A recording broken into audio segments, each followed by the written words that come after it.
I'm doing great. Nice job tonight. Hey, thanks a lot. I appreciate it. I hope everyone enjoyed it. I did. You know what? I got to tell you, I was getting a little frustrated sitting cage side. I'm like, when is this guy going to pounce on Leben and start using his wrestling? But I think you explained it a little bit in the post fight that you actually wanted to stand with him and maybe get him frustrated. I did. I had my whole camp. I just had it in my mind, I was going to go out and show that I could stand up a little bit. And I know Leben's a dangerous striker. He's got heavy hands. Mostly just his left hand is what I had to worry about, so I was aware of that. But I wanted to go out, start to get more comfortable on my feet. I'm a young, green fighter, I got a long ways to go. But, I felt this was a great fight for me to get out there and get comfortable. And hopefully, like I said, everybody enjoyed it. You could see he was getting a little frustrated. Second round, he started. At the end of the second round, he started swinging freaking wild lefts. Yeah, and I knew sooner or later that was going to come out of him. That he was going to get frustrated and he was going to start throwing those wild left hands. But you just got to stay composed and stick to my game plan and know that those are coming because you don't want to get hit by them. I don't think. No, I don't think you do. That's JAKE ROSHOLT, the one of the big winners here on the UFC 102 card. Former NCAA champion 3 times, right? 3 times. At Oklahoma State. Great wrestler.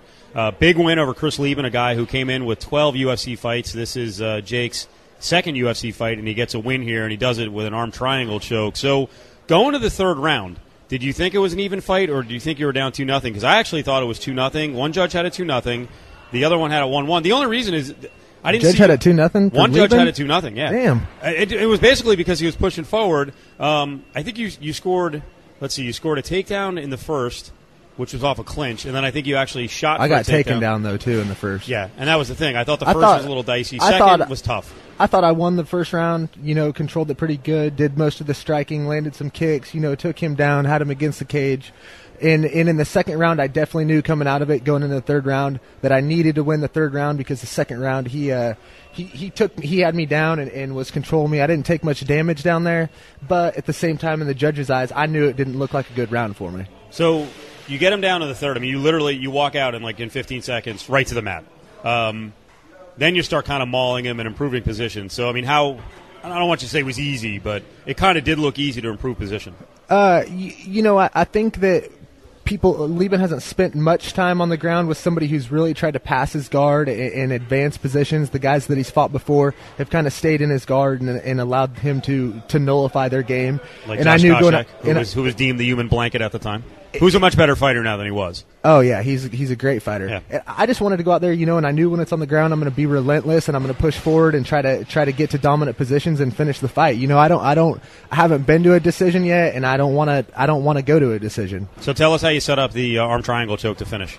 I got in the mount, kind of a 3/4 MMA style mount, and he rolled on his side, and I was just able to slide my arm in deep around his neck, and I knew once I got it on him, it was tight. It was one of those deals where he was kind of on his side, not laying flat on his back, and I was just able to get a really good angle on the choke. So what do you hear? Does he start gurgling? You get that feeling? I did. He did do a little bit of gurgling. I knew that it was getting tight on him. So I just and I knew from watching Leben's previous fights, that he's tough, man. He's got a good chin and he doesn't tap. So I knew that I was going to have to basically put him out. He almost tapped, and then his legs went up a little bit, and then literally like a half a second later, he was out. I didn't even know he went out until we got back to the locker room. They were like, "He went." I was like, "Oh, he did." That's JAKE ROSHOLT, one of the big winners here at UFC 102. As we said, former 3-time NCAA champion. So he's got the wrestling in his background.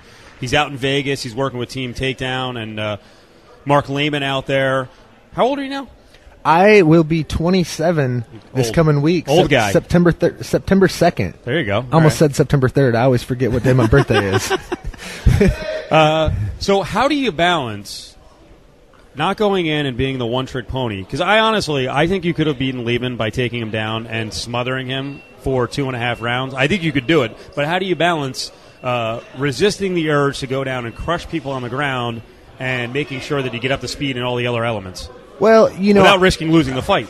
I want to become the best fighter that I can become down the road, and that's going to take me being able to stand up, and fight people there too, not just relying on taking them down. Because if you're just a one-trick pony, you're going out there trying to take people down, it makes it hard on you, And if I'm able to go out there and stand up and frustrate people and really use my boxing and my striking to set up those takedowns, they're going to come easier. And, it's going to wear those people down and give me more opportunities when I do get it to the ground. So what do you think of your striking?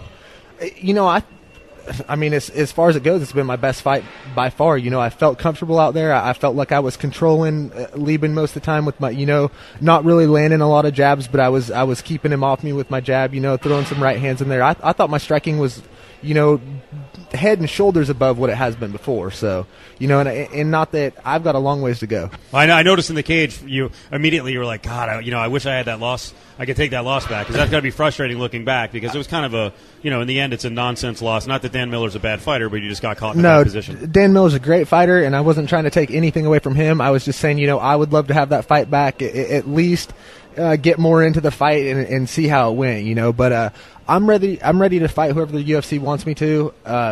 They just got to tell me when and where. You want a quick turnaround, or you need a long break? I've got a couple little injuries that I'm going to have to take care of, but other than that, I mean, I'll be back in the gym training as soon as possible.